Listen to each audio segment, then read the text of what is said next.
Ayun guys, no, may rides tayo ngayon. Samahan nyo ako ngayon sa araw na to. Pumunta tayo sa Ilongos. Tapos ang target time natin sa Ilongos, ano lang, within 1 hour or less than 1 hour. Tapos pagpunta natin ng Ilongos guys, ikot tayo sa Ilongos, rotate agad tayo. Tapos punta naman tayo ng Matalom. So yeah, let's go. Out na tayo ng cleat shoes. Tapos ito yung bike natin.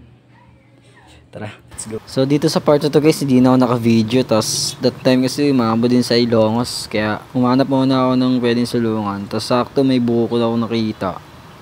Bumili muna ako. Syempre, alam mo na yan. Pag siklista ka guys, pag matagal ka ng siklista, alam mo na yan. Ayun o, nakadalawa pa nga ako dito. Kaya pumunta na tayo ng Matalom. Nakawin na tayo sa atin.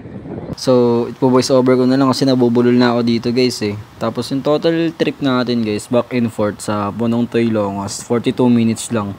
Ano kasi ako, nag-pacing kasi ako ng mga 30 pataas ako dun eh. Kaya mabilis ako nakarating. Kaya ayun, Matalom naman tayo. So ayun guys, yung duration pala ng ano natin. So 4 kilometers lang sa Punong to Matalom is naka 10 minutes lang pala, 10 minutes. Tapos ayun oh, video pa siya dyan oh. Kala mo talaga may tira eh, no? Yan o. Highlights pa yan. Highlights pa yan. Tapos dito, parang alam ko magkano. Ayan, magra-rides ako dito. Magpapasigat muna tayo sa baba. Siyempre.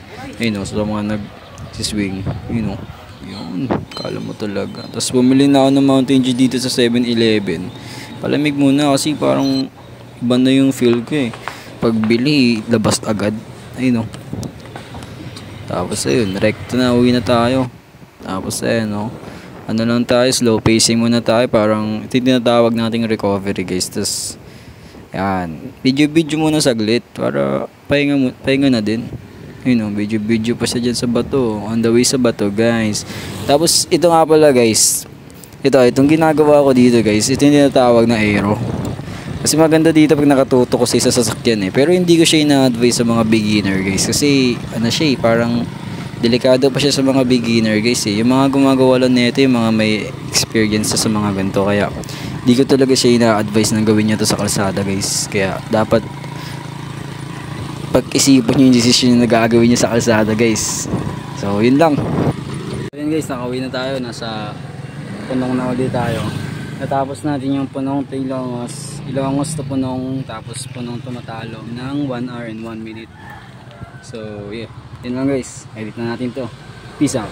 Teka lang guys, meron pala akong po-promote sa inyo guys, itong YouTube channel natin. Meron din pala akong YouTube channel guys. Baka may time kayo guys, pwede nyo akong i-subscribe guys. So yun lang, maraming salamat sa inyo.